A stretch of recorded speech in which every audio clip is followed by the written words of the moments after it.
dan kendi air. Pada suatu musim kemarau yang cukup panjang, para hewan sangat kesulitan untuk mencari air. Salah satunya adalah seekor burung gagak. Burung gagak ini selalu saja diejek oleh teman-temannya. Selain karena warna bulunya yang aneh dan jelek, burung gagak ini juga sering sekali diejek sebagai burung yang bodoh. Sebenarnya burung gagak tidak merasa sedih atau dendam akan hal itu. Ia tetap menerima semua ejekan dari teman-temannya dengan hati yang ikhlas. Lihat si gagak itu, dia datang kemari lagi rupanya.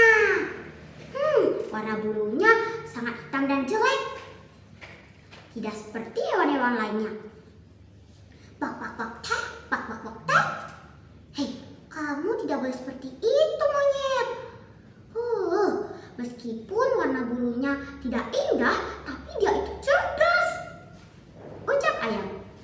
Wah, terima kasih ya ayam, kata si gagak. Musim kemarau panjang semakin menjadi, hingga kekeringan terjadi di mana-mana. Banyak sumber air yang telah mengering. Itu membuat para hewan semakin menjadi putus asa. Pada suatu hari, para hewan memutuskan untuk mencari tempat baru. Mereka mencari tempat yang masih mempunyai sumber air yang mengalir. Akhirnya, pada suatu hari, mereka pindah berbondong-bondong pergi. Dengan diam-diam saat si burung gagak itu tengah asyik tidur di sarangnya.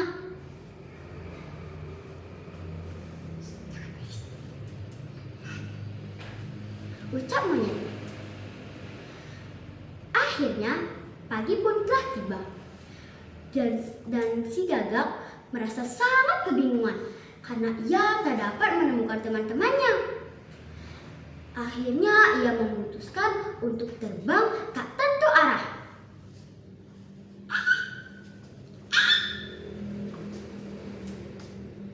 Matahari yang panas membuatnya semakin kelelahan.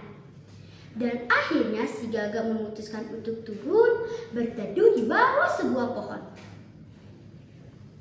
Rasa haus semakin menjadi hingga mendorongnya untuk mencari air.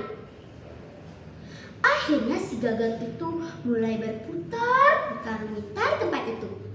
Namun ia tak menemukan ada satupun sumber air di tempat itu. Ketika ia hampir saja menyerah, ia melihat ada sebuah kendi yang di dalamnya berisi air. Tentu saja si gagak itu sangat senang sekali. Ia langsung menghampiri kendi itu. Ternyata ada airnya. Ingin dia minum, tapi kendi itu sangatlah panjang dan sempit, membuat si gagak sangat kesusahan untuk meminum air. Rasa putus asa hampir saja menghampiri dirinya.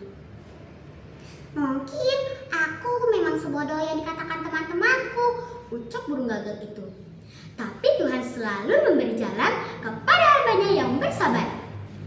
Ketika ia sudah merasa hampir mati karena kehausan, ia menemukan ada banyak sekali kerikil di samping kendi itu, dan ia mulai mengumpulkan kerikil-kerikil itu dan mulai memasukkan satu persatu kerikil ke dalam kendi. 1, 2, 3. Lambat laun air yang ada di dalam kendi itu mulai naik ke atas.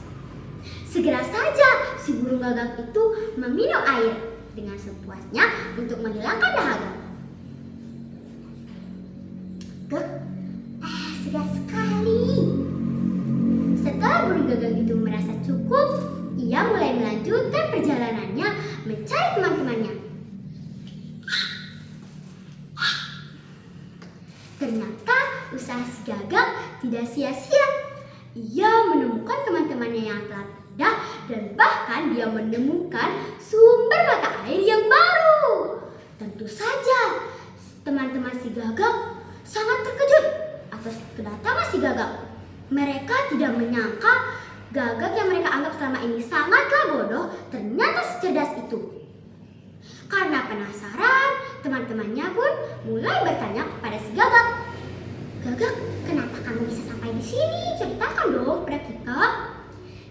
Setelah itu si Gagak mulai langsung saja menceritakan tentang hal apa yang dialaminya saat ini. Mulai saat itu, teman-temannya tidak pernah lagi mengejek burung Gagak. Bahkan mereka sangat menghormati burung Gagak dan meminta maaf atas semua kesalahan yang mereka buat. Tentu saja burung Gagak memaafkan kesalahan mereka dengan senang hati.